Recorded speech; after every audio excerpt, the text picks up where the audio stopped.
It's about finding energy and strength when you have none. Like a lot of times in life, like that situation right there, man, it's the worst time of your life. There's energy all around us, but we think that we have to have it. It has to come externally a lot of times. We gotta have like a TV in front of us, watch somebody, listen to a podcast, listen to a great music. A lot of times in life, it's f***ing quiet. And those are the times when you want to run and hide. You gotta be able to find energy. You got to make up games, make up tricks, make up whatever you can to get to the next evolution of life. So taking souls is just another way. It's not about hurting the person you're against. It's about finding a tactical advantage in every situation you physically can to get to the next. You're trying to inch further to the goal line. And you don't want to. And what is that goal line? The goal line is whatever it is for you. For me, I want to get through Hell Week. I want to get through Hell Week with my head up high, being strong. I don't know what the goal line is for everybody. My goal line has been very different for most people. But you're trying to find energy and strength to stay in the fight, to continue on until you get that second wind. The second wind is coming, whenever the second wind may be for you. It's coming. But what happens is we get so stressed out that the end is so far away that we just can't find another foothold or another handhold, so we jump off the cliff and we just fall. There's another one, you got to find it. So taking souls is one way to do it. When you grow up weak and you start to master your mind, because my whole thing is whenever I'm weak at something, whenever I'm scared of something, I master it.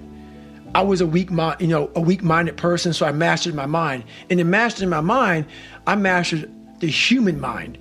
And I realized why I no longer judge people, why I no longer put people on a pedestal, because we're all f***ed up our own way. We all have demons. Some people hide them better than other people. So I know we all have them. But me knowing that, I know that most alpha males are very fragile.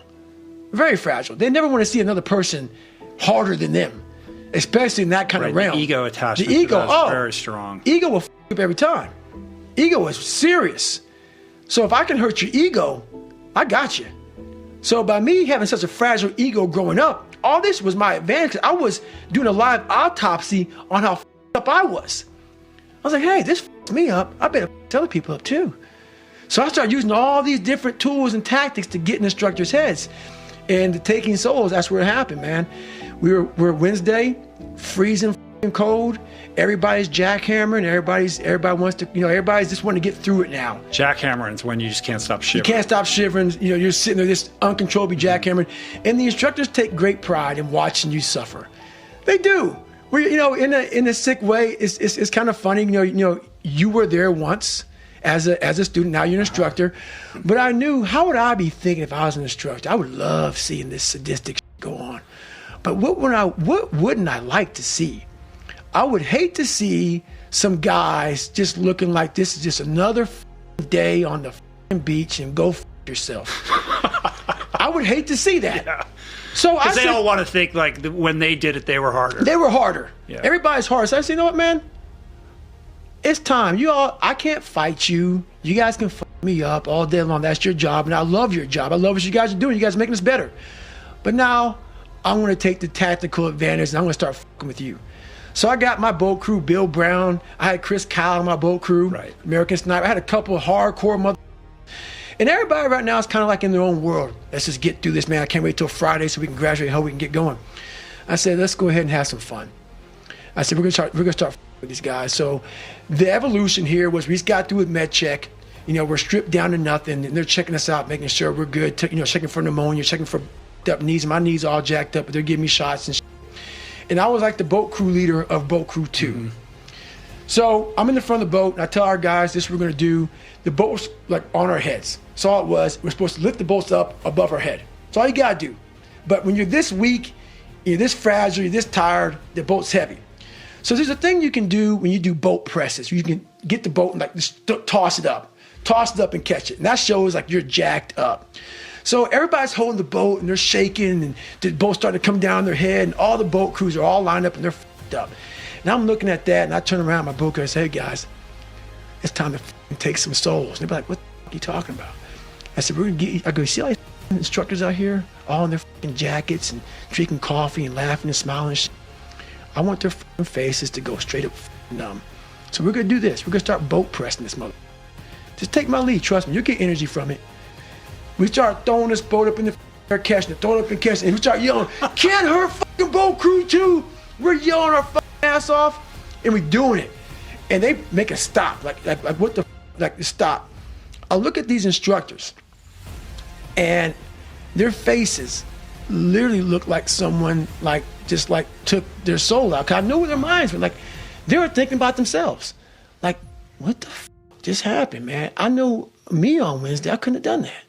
How are they doing it?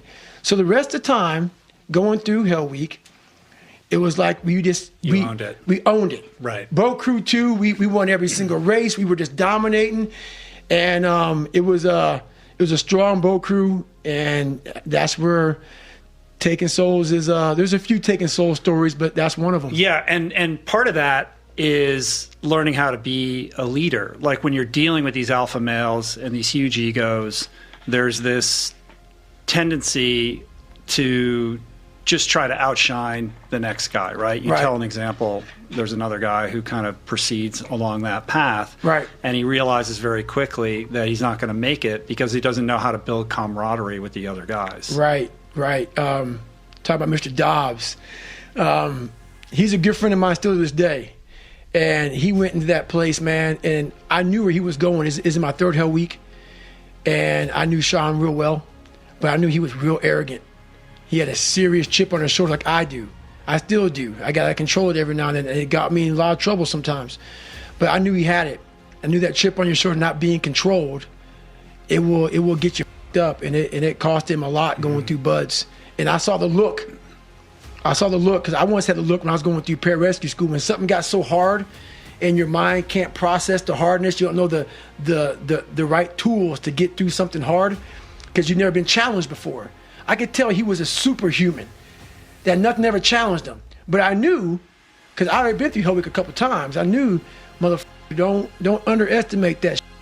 It will find a demon, and it will bring out some insecurities in you, and it did.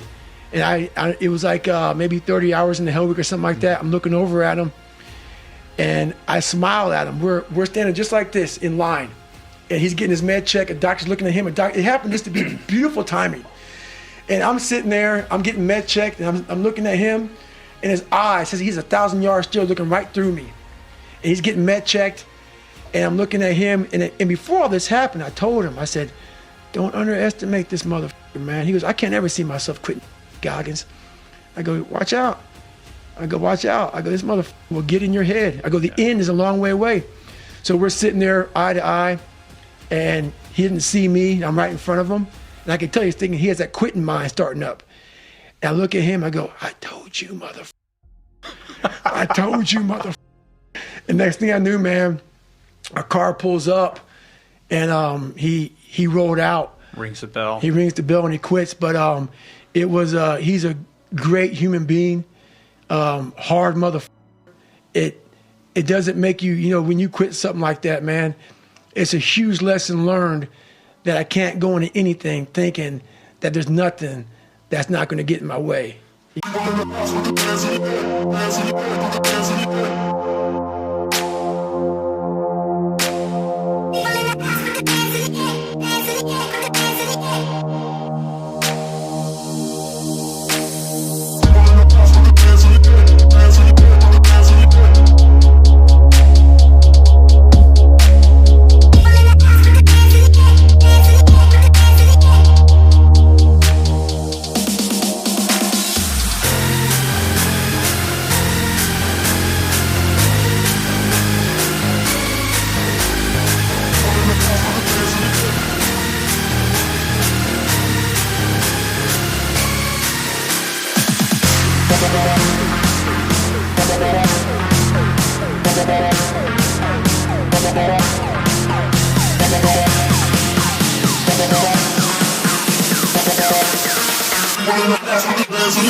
That's